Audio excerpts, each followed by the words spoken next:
The thoughts, opinions, and general overall shade thrown on High at Nine News are those of the individual speakers and not those of High at Nine News, its audience, or its advertisers. The statements made do not constitute medical, legal, or financial advice, and for advice tailored to your specific situation, please consult with a licensed professional.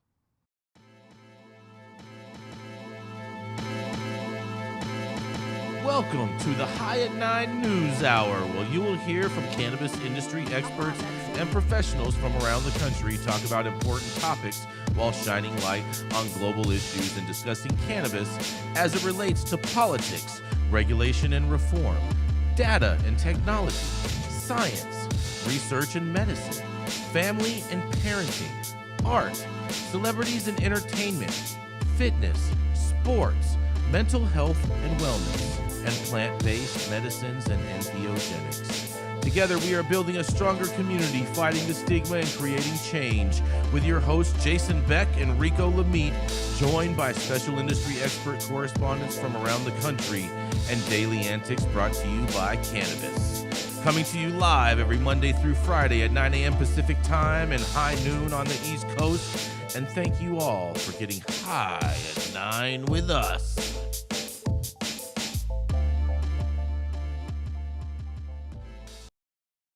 Oh, yeah. Good morning, everybody. Today is Wednesday, July 26th, and today is National Coffee Milkshake Day.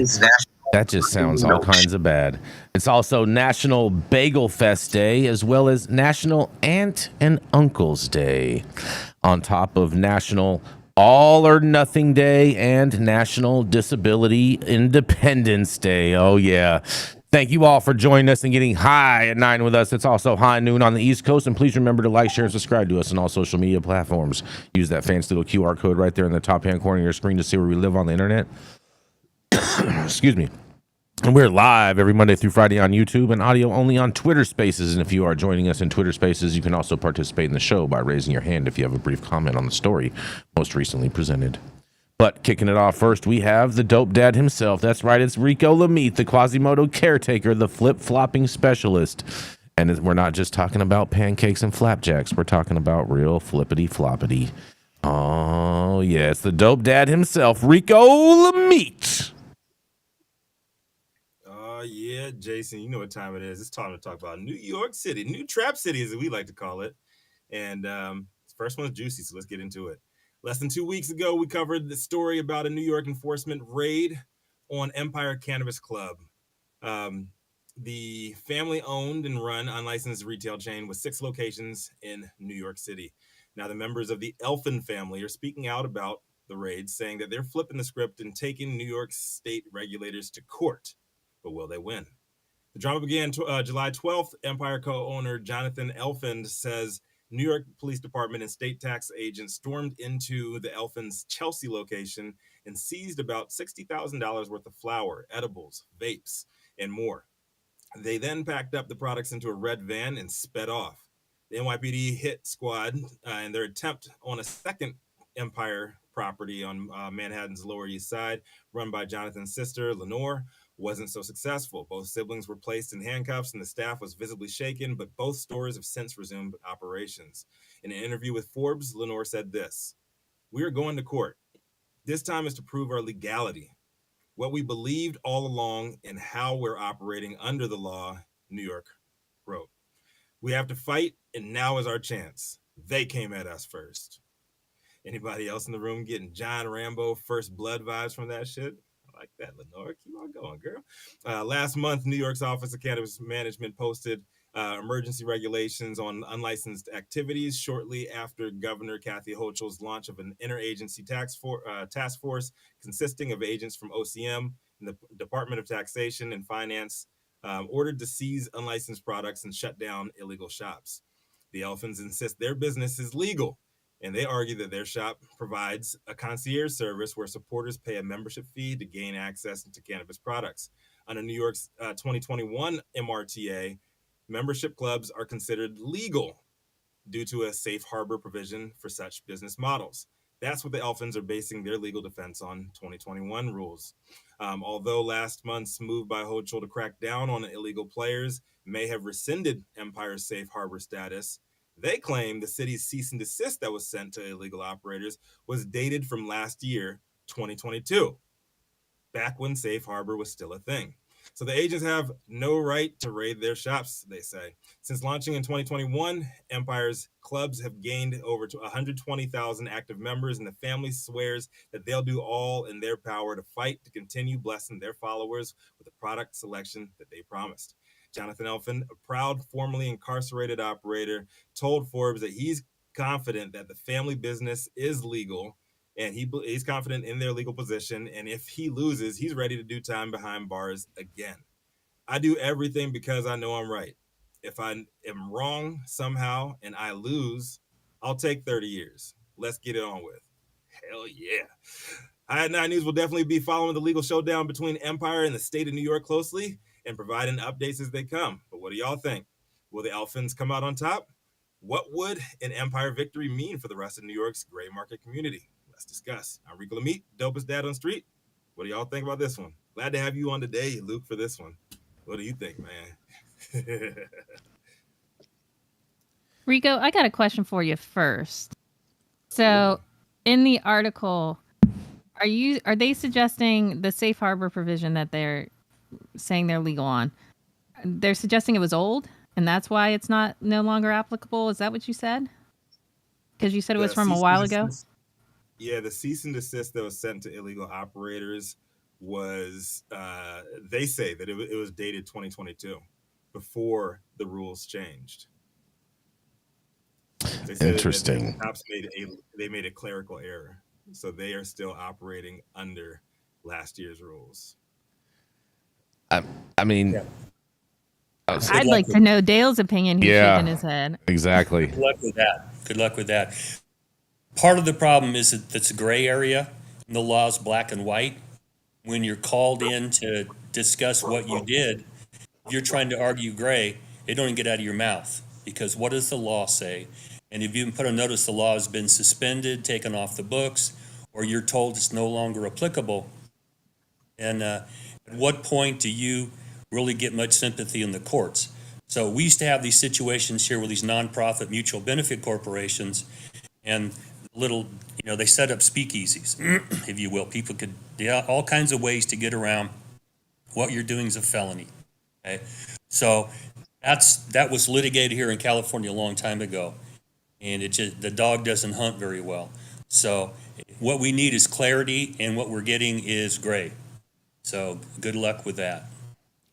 Yeah, I don't think that this legal argument is solid at all in regards to them being able to remain open. I think it's only time until they ultimately get another visit and another court order or whatnot. But I don't see how they're going to be able to try to say, oh, that law doesn't apply to us because we were da da da da da da. I'm not buying that argument. And doesn't the city just have to update the date on there? Yeah, that's what I'm saying. That the city has the right to change laws and change how things happen, and it's up to businesses to be able to conform with that. So I think they would have had a much stronger argument if they argued their constitutional right to operate a business, and the fact that they were open prior to the laws change. I think that would make a lot more sense of an argument for them to come up with in this court, as opposed to what they're currently arguing. Right. Yeah, that would actually fall in the grandfather clause, and that actually does have some traction in a lot of localities.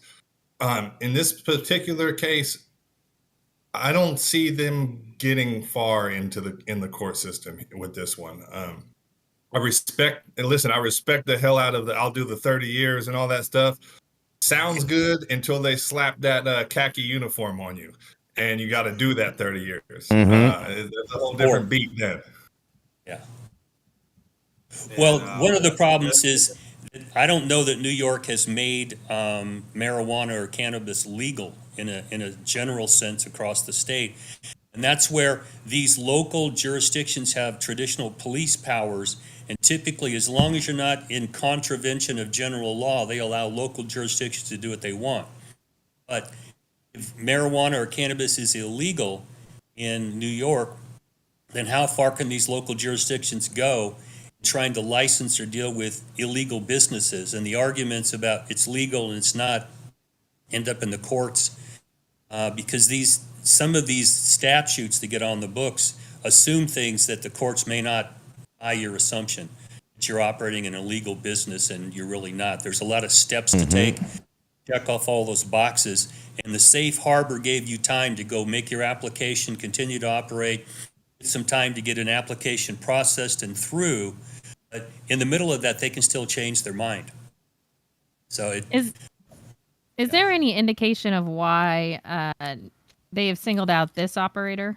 I mean, there are hundreds, thousands of illegal operators. Why are these guys getting raked over the coals? Well, I mean, They got 6 locations. yeah, I would guess they're one of the largest games. They're one of the largest guys in the game in regards within this space. They have six stores throughout New York, and they're just one of the larger targets. They're very much more visible than a lot of the other ones. And they said they have 120,000 plus members. there you go. So they're serving very open and outwardly, and it'll be interesting to see how this goes down. But I'm with y'all. I mean, I'm no attorney, but I think they might have a little viable defense here. With Really? Well, because this kind of crap is like what we do in DC. So yeah, I think they could use other. But DC hasn't came out with a licensing mechanism to license people and actually have actual licensed operators. That's the big difference. We have licensed operators. They're medical operators. And currently, what's going on in the city is if you are an I-71 shop, which would be probably analogous to some of these New York shops, is this year they do get to apply. They have a year to apply for a license, and they're going to make all these people medical operators, frankly, to get around Congress sucking at life. So we'll see how that goes. I don't know. Well, Dale, this is a question for you, because you mentioned that, this boat has sailed in California, and I'm suggesting that it sort of floats in DC.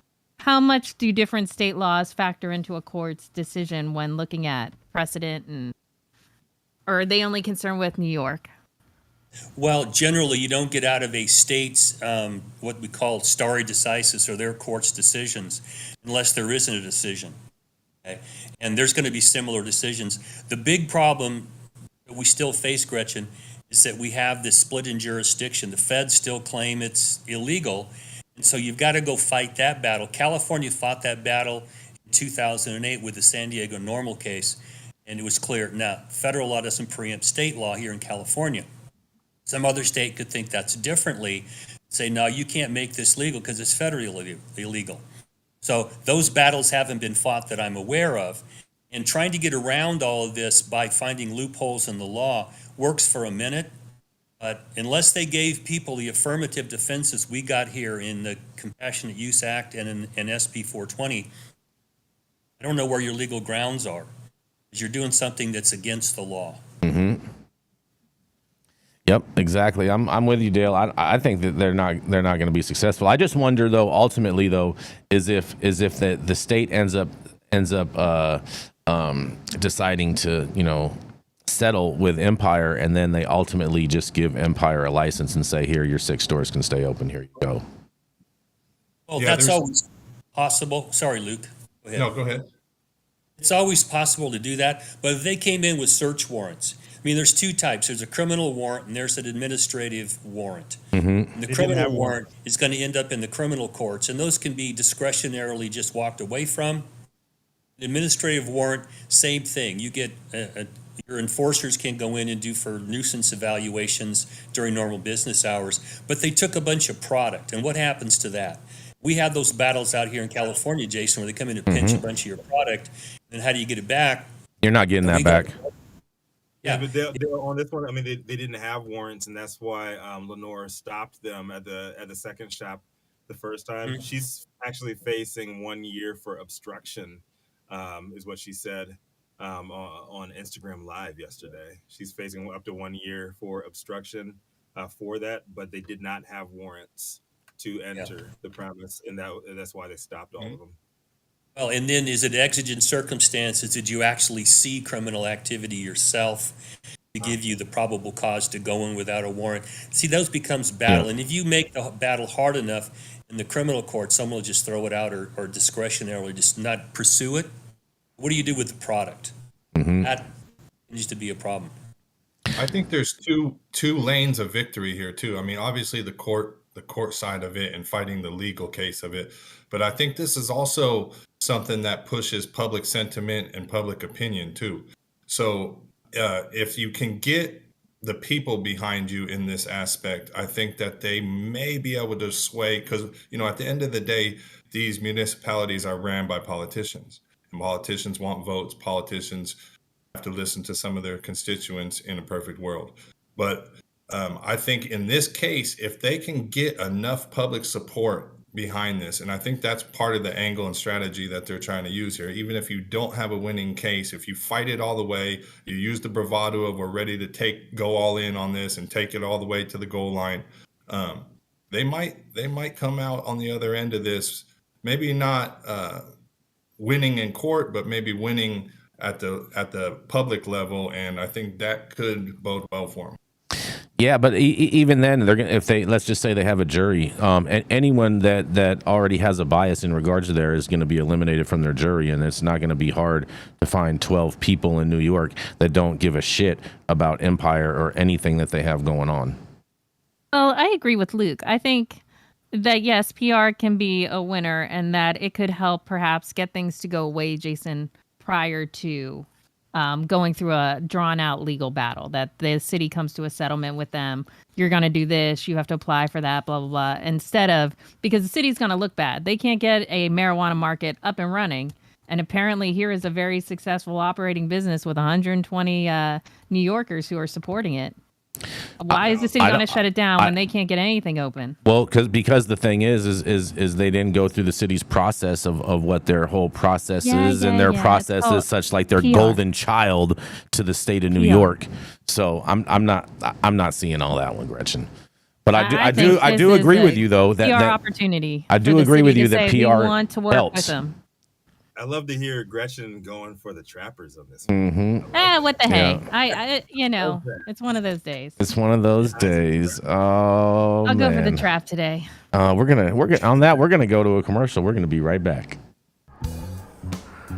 How's it going, guys? Saman Razani coming to you from Green Street here with Jason Beck, smoking on the best weed in the world. Did you know that we have an audio-only version of our podcast available on Apple, Google, Amazon, iHeartRadio, and Spotify? Tune in now and check it out.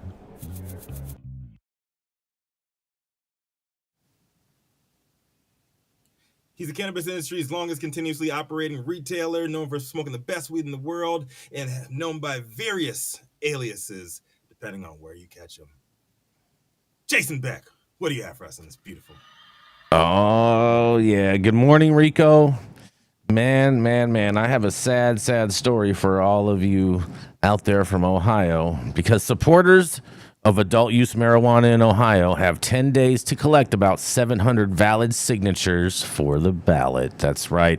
Not enough valid signatures were collected to put adult use cannabis on Ohio's November ballot. The Coalition to Regulate Marijuana Like Alcohol submitted 123,367 valid signatures, but 124,046 signatures were needed. Supporters will now have 10 days to collect the needed 679 valid signatures. In a quote, it looks like we came up a little short in this first phase, but now we have 10 days to find 679 voters to sign a supplemental petition.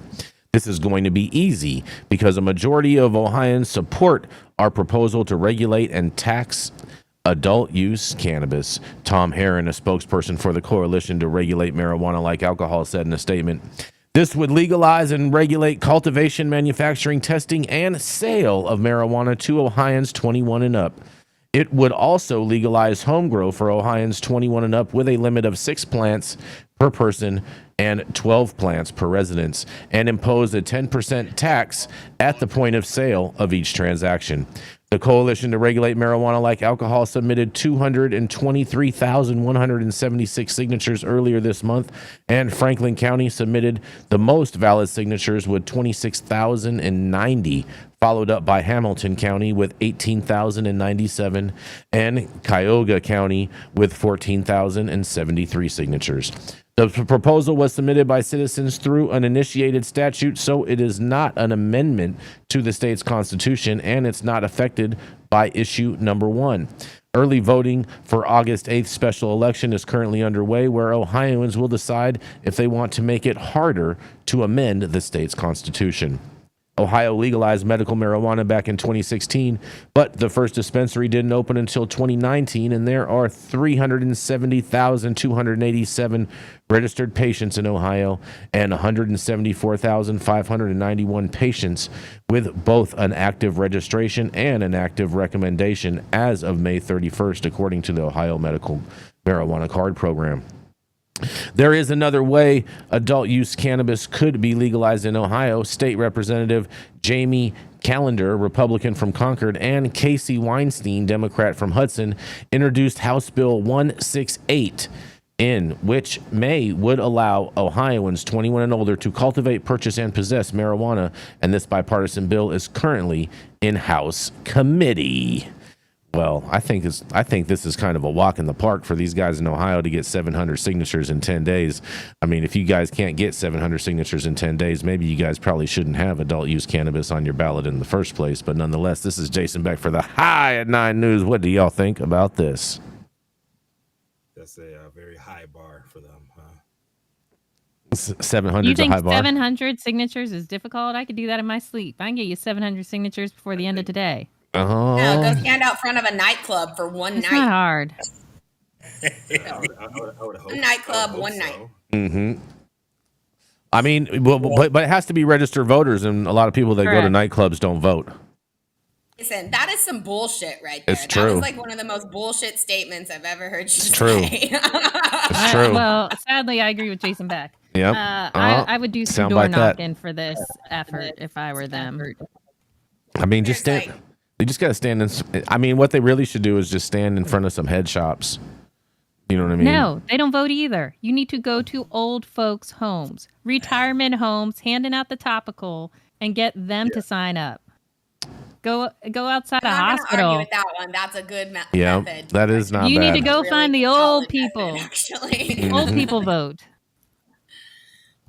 Yep. And Well, they the talk initiative about it all process goes around the legislature, lets the people handle it. So I prefer that because then, it doesn't matter if it's bipartisan in the legislature. The voters say we want it to happen. The problem is they vote in some stupid ass laws that are not drafted by people who, draft legislation. So you can end up with some nonsensical stuff. Initiative versus the legislature has been a battle we've been seeing across the country. California had to do that back in '96 because the legislature was just whacking their peepees for years. They weren't going to do shit. So the voters, no, we want this to happen. Okay? The same thing with 64. Stop playing around with this. In our state with adult use, stop playing around with this. Let's take away the felony penalties. Let's move this towards legalization. And California has one of the most stringent initiatives in the country. I don't know if this initiative process is the same as ours is, whether the legislature can go in and attack it or you got to go back to the voters. But these are, interesting issues. People are clearly tired of the bullshit going on. So if you can get an initiative in front of the people, they're typically going to vote, let's move forward with this. Stop screwing around. Enough of the Go PR. hang I out agree. by some pickleball courts. That's where they need to be. What about I bocce agree. I ball? think the 700 signatures is going to be an easy move on this one. I see this easily getting onto the ballot, and I've talked to a lot of people out in Ohio, and they are ready out there, like more than ready. Shout out Bone Thugs and Harmony, Cleveland, Dayton, Youngstown, Cincinnati. I think that this is something that they can put on the ballot. I think this is something that will pass. I think Ohio's been ready. So 700, easy money. Jason, did it say how many votes they did have that got thrown out? Well, hold on a second. Let me. So it said that they submitted 123,367 signatures. They just didn't know the number? Valid. They submitted 123,367 valid signatures, but they Right. need- I want to know how many they submitted, not valid. It doesn't say in the article how many they submitted. It only references how many Because valid generally, when you signatures. do these kinds of things, for those who are unfamiliar, you get thousands more than you expect because you know they're going to get stopped. Exactly. So I'm just wondering how close they were to the threshold to just be off by 700. I don't know if they like got up there and they're like, yeah, we got this, and stopped. Yeah. Well, it's also a business, Gretchen, to go get these signatures. And if you're told you got to have 127,000 or 128,000, they don't get that. Go back to them. All right, bitch, hit the street. I need 700 more, and you ain't getting paid for it. You should have done this right the first time. But I don't think it's going to be difficult. And I think you go to the most conservative states, the average person's tired of this nonsense. Let's vote to make this legal. Well, and I also, trust me, I have gone around in my day looking for signatures on plenty of things. I also think it's not about cannabis, truly. I think there are a lot of people out there who are just willing to sign something and be willing to put something on the ballot for it to be decided. I don't think you really need a hard and fast cannabis supporter who will say, sure, put it on the ballot for discussion. I feel you. I think they're just gonna have to just pound some pavement. I think this is totally a doable thing. I wonder how many they will submit. What's that? Do it. So let's get it, Ohio. Ohio stinks at this. They've been trying forever, and they're not very good at it.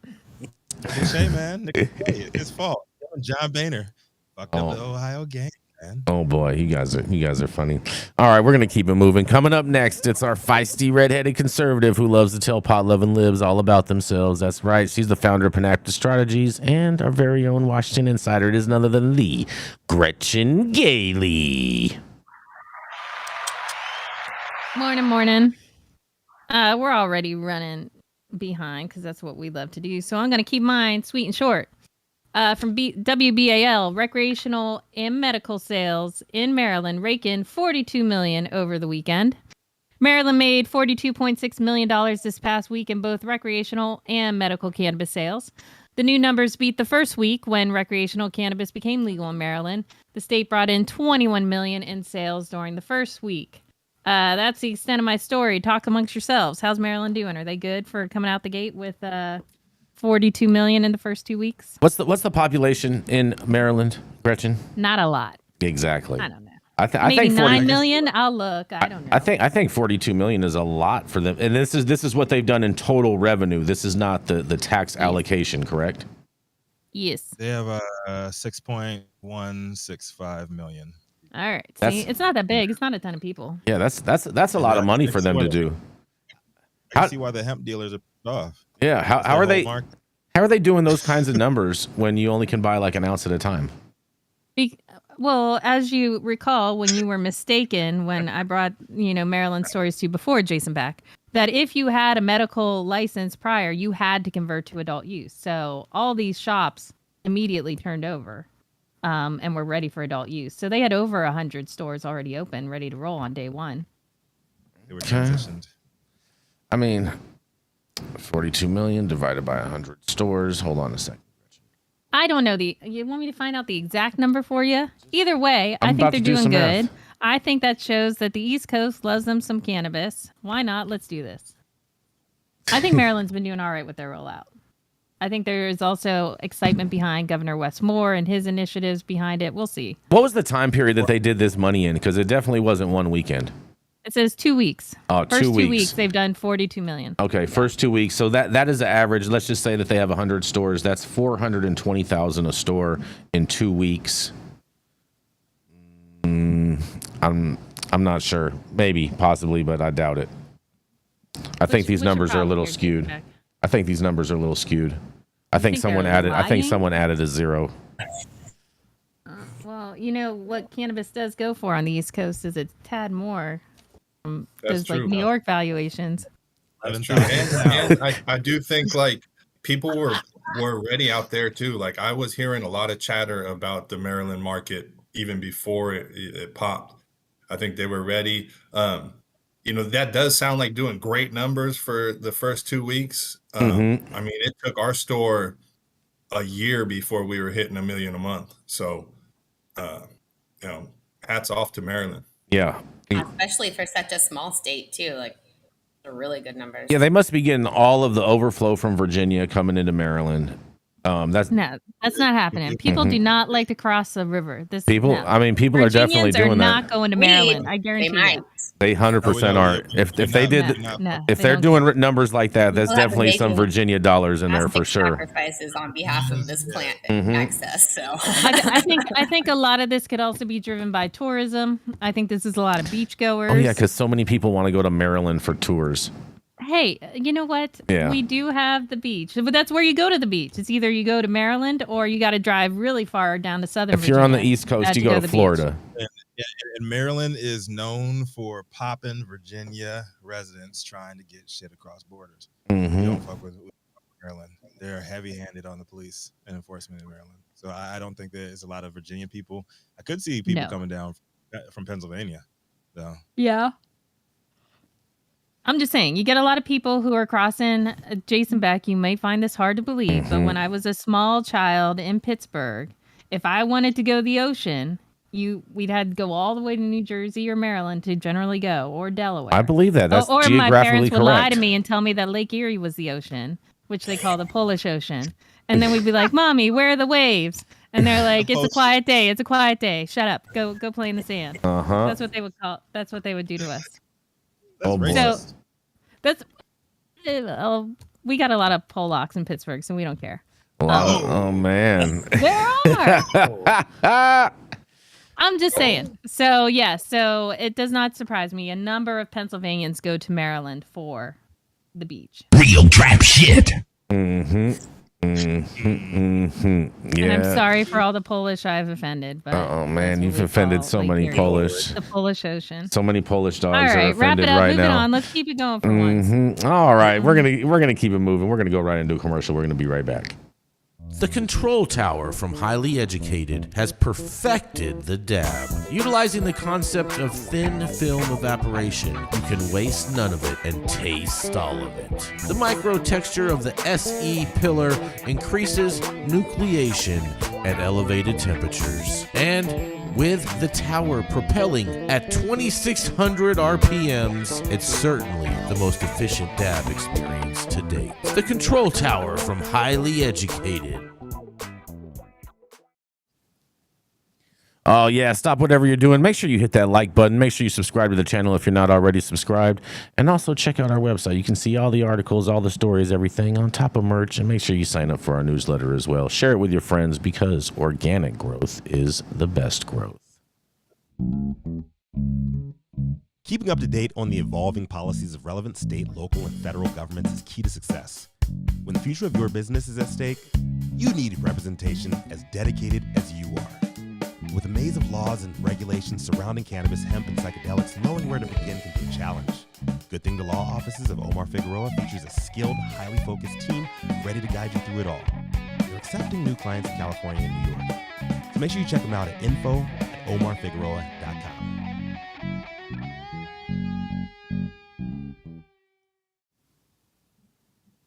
he is a 36-year practicing attorney, founding partner at Armada Law Corp, and everybody's favorite foul-mouthed uncle, Dale Schafer.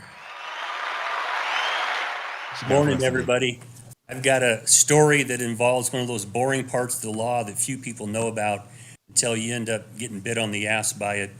And it's the headline comes out of Law 360. Pod companies try to move toxic chemical claims to arbitration. And what this case involves, and it's three former workers.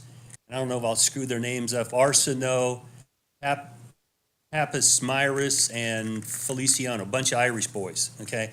And they sued Kush Alley and MVM Productions, and they sued them for a bunch of stuff that is heinous.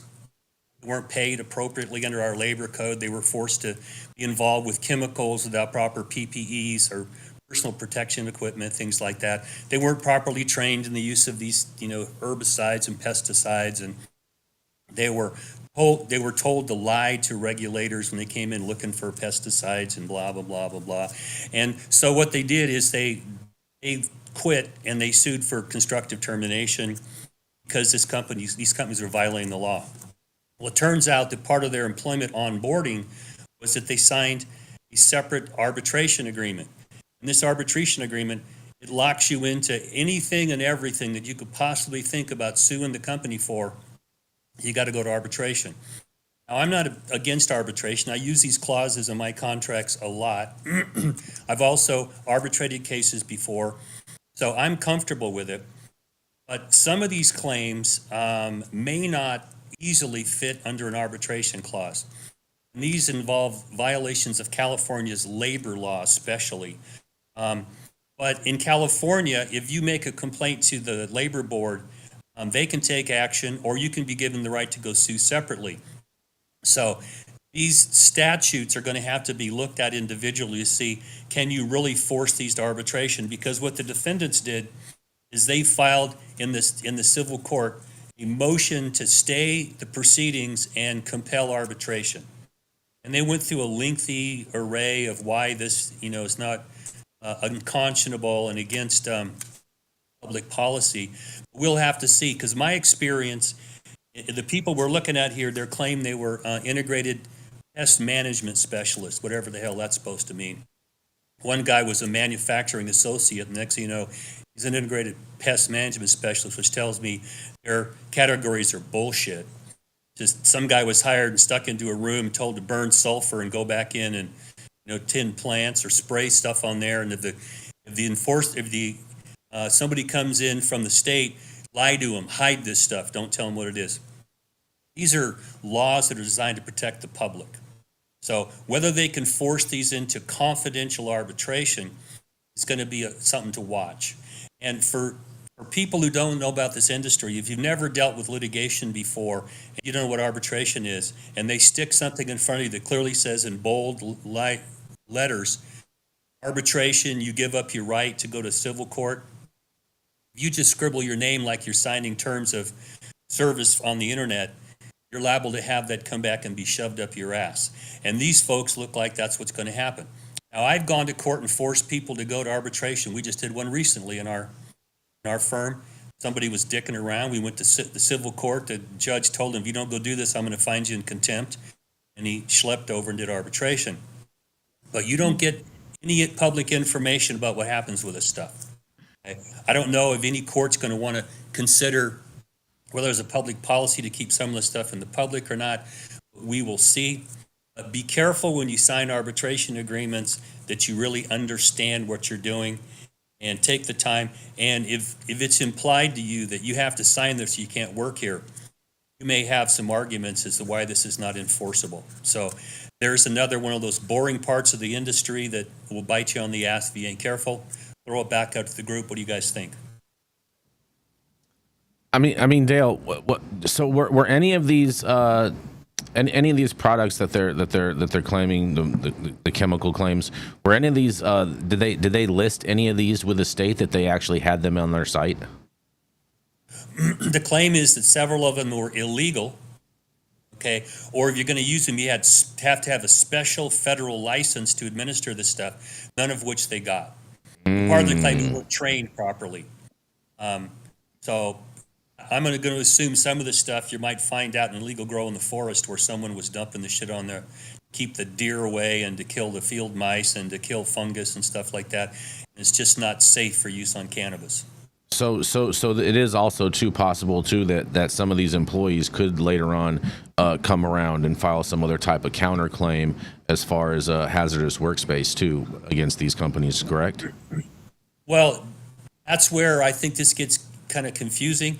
Because if some employer is violating the EPA or state environmental laws or state labor laws, you go right to those agencies first. Okay? And those agencies have jurisdiction, they call it, over this. And if they decide to take action, no employer can force those to arbitration. But if the employee then tries to sue the employer individually, that's where these private rights of action can be forced into arbitration. So we're going to have to see whether these agencies want to step in and take control of this, or they're just going to stand back and let this go. Interesting. You guys have anything else? If it has to do with cannabis, they'll probably just stand back and let it go, like most of these enforcement agencies do nowadays. Well, we're considered soft crime still. So whatever happens there, it's your problem. Somebody died, and price of doing business, Man, oh man. Gretchen, what do you think about this? All these chemicals. I don't know. Dale put me to sleep with that one, so I ain't got much on that. The boring parts of the law wasn't gonna get you. Law's boring until your ass is in trouble. Yep. Well, and that's when I call a lawyer, Dale. I don't mess around. No. But sometimes you buried yourself before I get in. So I don't sign nothing. Ever. you go. I've learned my lesson there. Oh boy. That's a story for another day. It's like signing nothing but the back of a check. It's like And a prenup. regret. After it's over, you go, man, I regretted that. Well, yeah, but you still did it. So there you are. Exactly. Oh man, we're gonna keep it moving. Coming up next, she's a mom. She's an Emerald Cup edibles judge, and she's a cannabis executive who wants to show how being a cannabis executive, an edibles judge in the Emerald Cup, and motherhood all can go hand in hand and can be rocked in one world. That's right. It is none other than the Manndie Tingler.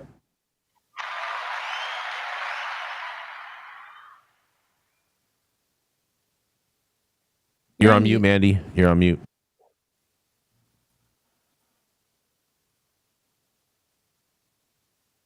I'm back. Hi. Alrighty. So, guys, guess what?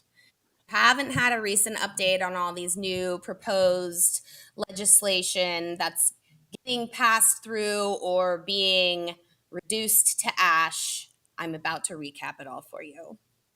Today's article comes from Marijuana Moment, and the key House committee clears marijuana and psychedelics amendments for floor votes while blocking others. The key House committee is allowing marijuana and psychedelics amendments to receive floor votes.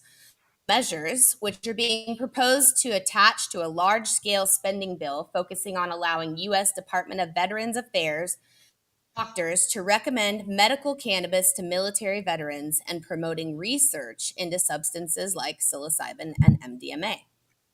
Meanwhile, the House Rules Committee on Tuesday blocked an additional amendment that would end the practice of drug testing job applicants for marijuana at certain federal agencies and separately address VA medical marijuana issues from advancing as part of a fiscal year 2024 appropriations legislation that covers military construction, veterans affairs, and regulated agencies.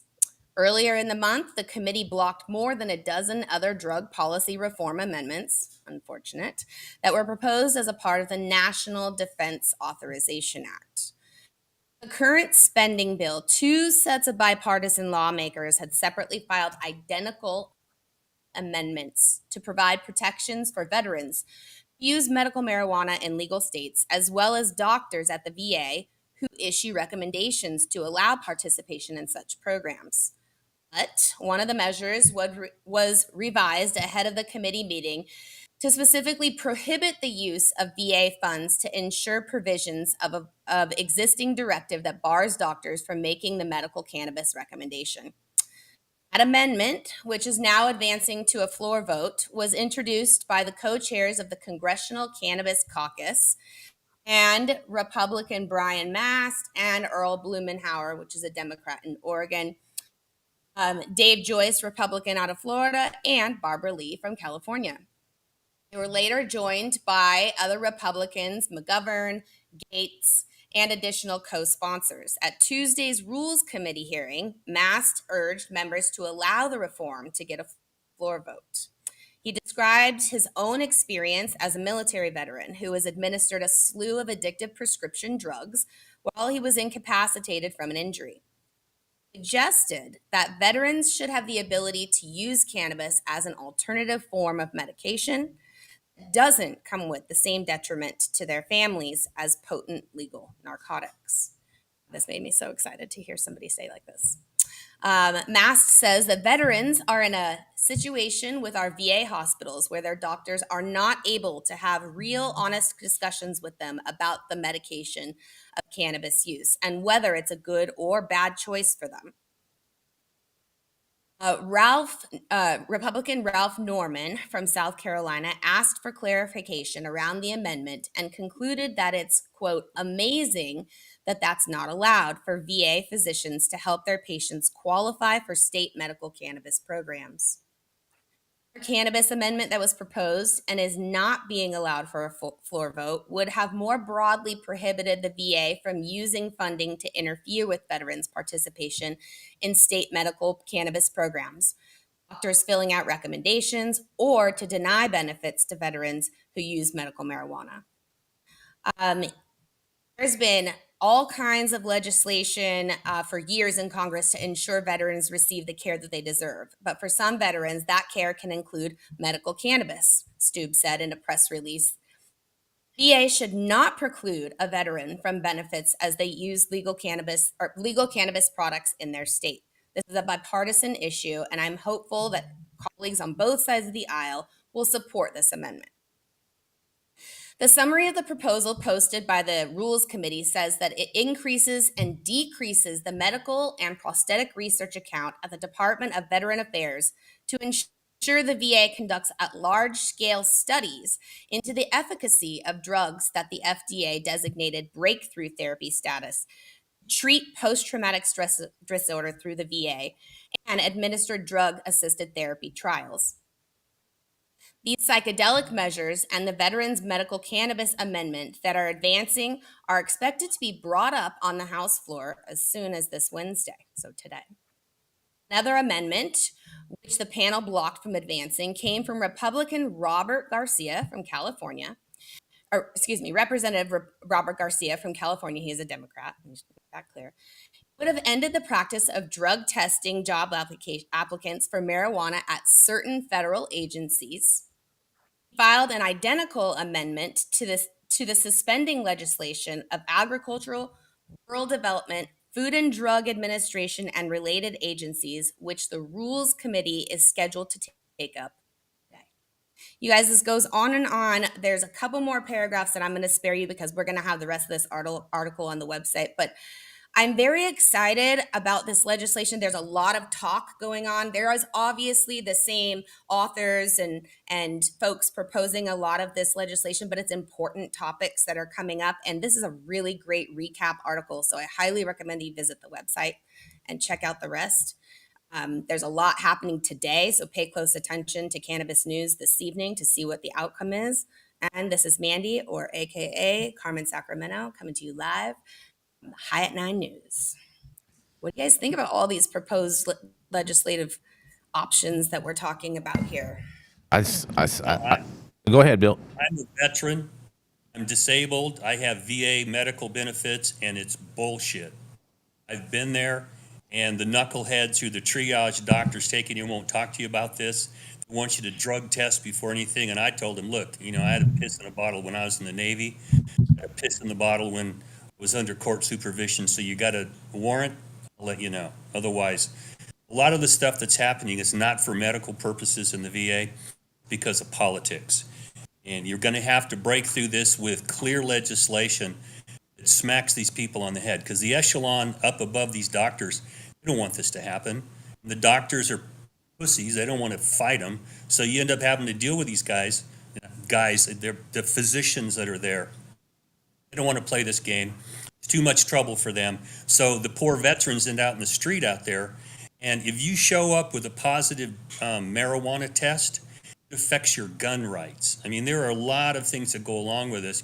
So to demand that people be tested, to play these games with them, the veterans I represent, we're not going to do with you anymore. We go get our weed and our psychedelics someplace else and just stay clear away from the VA because they're not helping us. It's pretty typical. You go put your life on the line for this country and you come home and they go, well, let's talk about that. Well, let's think about that. Yeah, well, fuck you. We all did our duty. Time to take care of us now. Mm-hmm. Hear, hear. Yeah. I agree with Dale. I think all this legislation, frankly, is bullshit. The only consequential piece of cannabis legislation moving around Congress right now is safe banking. Veterans are not having this issue that people are describing here. This is all a PR stunt by Stubby and his pals to pretend that they care about veterans and cannabis come election time. It does not matter. This vote is garbage. They're wasting their time. If you want to hear about toothless legislation, take a look at this bullshit. Oh boy, toothless legislation. Toothless. Oh man, Lipstick on the pig is what it is. It's junk. It's junk. They're passing this to try and look good because that's what they can pretend to care about. And if you notice, the revision that they made to this was to keep it from, which might get it passed, is not allowing VA funds. So it's taking the onerous off of the VA so the feds don't have to come out and say, we're paying for this, an illegal substance. Dipshits, wasting our time. Pass safe banking. yeah, that's what I'm talking about. Pass safe banking already. We're so. What was that, Gretchen? That is my hate it. That was like piss poor. We didn't even get the good. We're not. Hate it. Next. Oh man. We got our final commercial. No, we're all good. We're ready. All right, let's go. Bringing us home today is the author, activist, entrepreneur, OG, trailblazer, justice ambassador for Glass House Brands, and most importantly, fellow dope girl dad. Lou Scarmazzo, what you got for us today, my man? Good to have you back, my brother. Hey, I have a story coming out of Forbes by Benjamin Abrams that says these papers. You're on mute. You're on mute, Luke.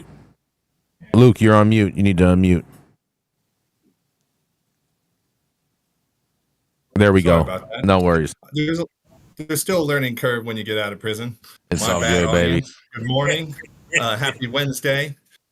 My story comes to you out of Forbes.com by Benjamin Adams. It says, titled, Release Papers Challenge Consumers to Act and Free Cannabis Prisoners. A story that hits close to home for me. Simply by buying a pack of rolling papers, you can make an impact in the lives of prisoners who are currently behind bars for nonviolent victimless cannabis-related convictions. Monday, Vibes, a rolling paper brand created by rapper and entrepreneur Burner, announced that it is teaming up with the Last Prisoner Project to launch Release Papers, papers that advocate on behalf of four specific individuals imprisoned for cannabis-related convictions.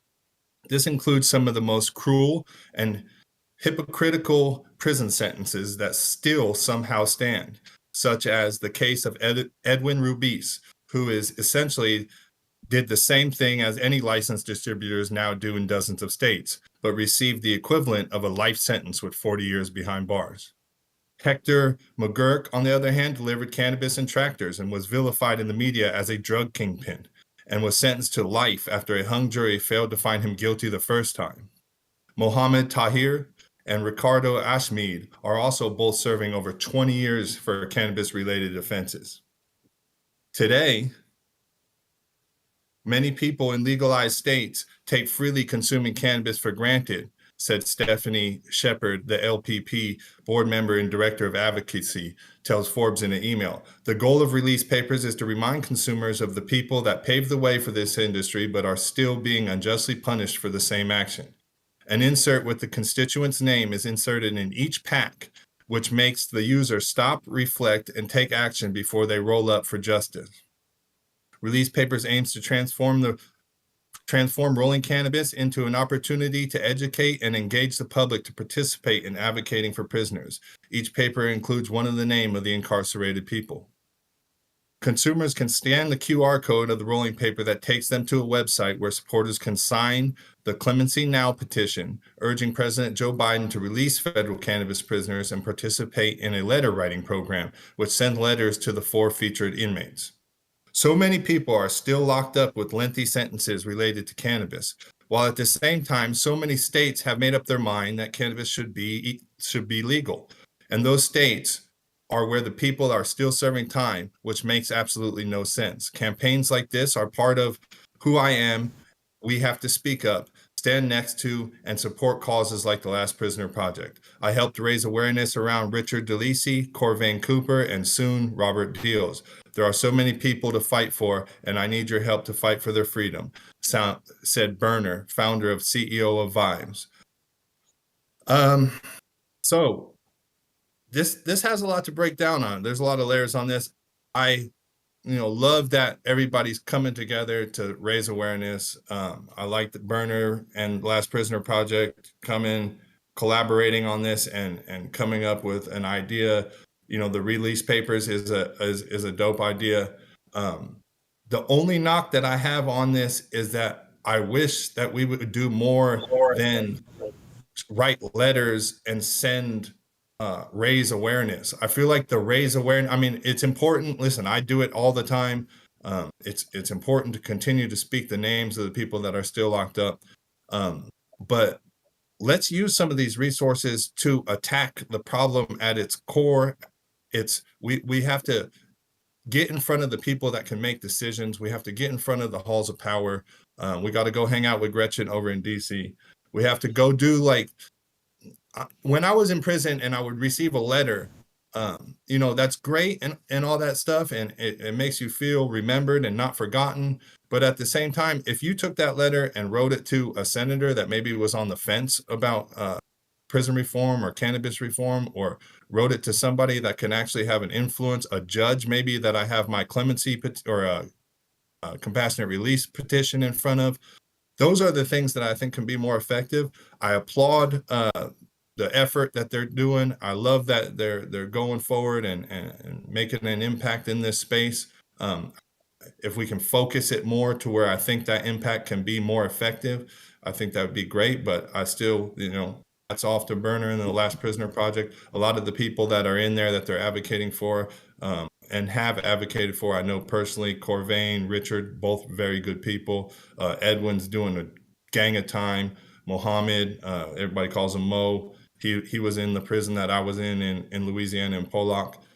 So listen, we got to come together. I don't know how much longer we're still going to be talking about people being stuck in prison for a nonviolent cannabis offense when we're passing legislation and doing millions and millions of dollars in sales in states that are right next to the halls of power that make these decisions. Let's end this injustice. Stop making people do time in a cage behind a plant. That is ridiculous. Why am I even talking about this story right now? But I am. Support the rolling papers, release papers, go out and buy a pack, roll one up and smoke it. That's me, Lou Scarmazzo, High at 9 News on Hump Day. Yada da mean. Oh boy. Oh boy. They just got my rolling paper business, that's for sure. Well said. The problem still is these minimum mandatories, Luke. That's where you just get raped. I mean, they watched me for 3 years, and once I got to 100 plants, dude, they had me for 5 years. And if you got 1,000 plants, it's 10 years. Then they start adding these enhancements on. And that goes clear back to the Lynn Bias death from cocaine. Remember, if you don't remember that, back in the Reagan administration, Tip O'Neill said, I'm not going to go for minimum mandatories. Lynn Bias dies from a coke heart attack. And all of a sudden, the Boston Celtics lost their number one star, and we're in for minimum mandatories. And all these people, these old goats now run the government, ready to sign on for that shit. And we can't get them to let go of it. And Biden's just one of them.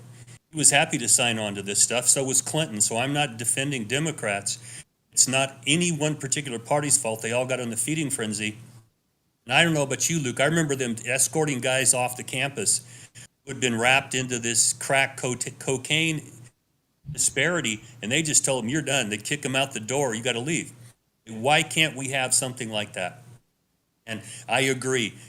Sending letters to prisoners, and I appreciated mine too. It didn't fix the problem. And if Berner and the other people that are doing this would get to somebody like Gretchen and go, how do we target this? Like you're saying, let's target all this and write this shit to the right people in Congress and keep it up. We might have a chance to get over this. Yeah, thank you. I thought it was really, really well put with your story, Luke, and I definitely appreciate your perspective on it. And even if you don't agree with these initiatives, the fact that they are doing something, man, it says a lot. about the organizations, and just find other local organizations if you don't want to support this one, and do the same. I think we should all be doing a little bit to help the prisoners out and get these people from behind the bars. I'm sorry, but while I appreciate this sweet little window dressing from Last Prisoner Project, I agree with Luke that if you want to write a letter, yes, it's nice. Write a letter to a congressman. Write a letter to a senator. And if you need help, I will do it for you. If you go to my website, you will find letter templates.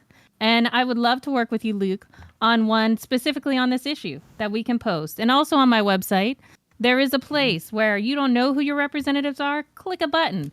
I'll tell you. We'll send it for you. It's not that damn hard, people. I do all the work for you. Yes, panoptic-strategies.com is my website. I got lots of bullshit about writing letters. Love to write a letter. I will help you do it. I will craft letters for you. You tell me what you want. We will put it out there. I love a good letter writing campaign. And I'm happy to work with Last Prisoner Project on how to write a letter. This is not that hard. It is so doable. Write a letter. Luke, I have a quick question for you. I just want to know your thoughts in regards to Nick's comment in the comments. He says the only reason Berner helped Richard DeLisi is because Rick was part of his crew. Berner has done a lot of social justice advocacy work, so I'm not going to disparage him on what his reasons were behind why he helped people. The point of the fact is that he actually helped people.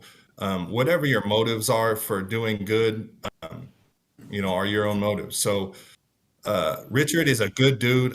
I've met Richard on several occasions. He was one of the longest serving cannabis prisoners in the U.S. I think he did like 30 something years. It was ridiculous.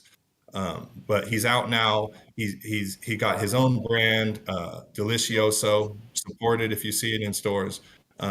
So listen, it's easy to throw darts at a lot of the people, and I hear what Nick's saying, but if Berner is out there and he's actually doing the good work, I'm behind him on it. I can disagree with you on a bunch of stuff, but if we find some common ground on some issues that are important to me, I'm with you 100%. So I'm going to second what Gretchen said and go to the Panoptic/strategy. Panoptic/strategies.com. I'm going to get with you offline, Gretchen. I would love to collaborate with you on this stuff, and maybe we can kind of help, funnel this energy into some of the right directions to where it lands on the right desk and lands and it doesn't fall on deaf ears, but actually falls on some ears where people are going to be sympathetic or maybe hear our story and, push this needle forward. It's going to take the federal government does not move with just a nudge. They need a huge tidal wave of information and a tidal wave of energy going towards them to get them to move the needle at all. So if we're going to do that, we have to come together on it, not be divided on who's doing what or what's doing what. Thank you for saying that, Luke. Straight up, man. Also, I just like to throw out there that lately I've been hearing from every corner that there's just so much negative energy out there in the world. And I feel like everybody's just got like misdirected anxiety. So maybe take a step back, take a deep breath, redirect that negative energy into something that's going to do some good for the industry as a whole. 100%. Thank you so much for taking this like bull by the horns and offering to help people, and just keep pushing forward. Hell yeah. And with that, we are at the top of the hour. Great way to end this show on a positive note. Thank you all for joining us today for another episode of High 9 News. Catch us weekdays live at 9 a.m. Pacific, high noon on the East Coast. Big shout out to super fans showing us love and getting their comments live on the big screen. The live audience members and online supporters catching us across all media platforms, tuning in for conversations on the daily headlines. To our vetted correspondent team tuning in from all over, bringing us much needed variety of perspective and your respected opinions to the table. To our production team, Cloud Media Partners, House of Fuego, The Vortex, all our sponsors keeping the lights on and our AV struggles to a minimum. And of course, the lovely Jaja Simone holding things down on every other platform. As always, Cannabis Sativa L, the reason that we show up every single day. Thank you. Thank you. Thank you. It has been Wednesday, July 26th, 2023. The show's over. You've all been blessed with today's top industry headlines. Hope it's enough for you to put in your pipe and smoke at least until tomorrow.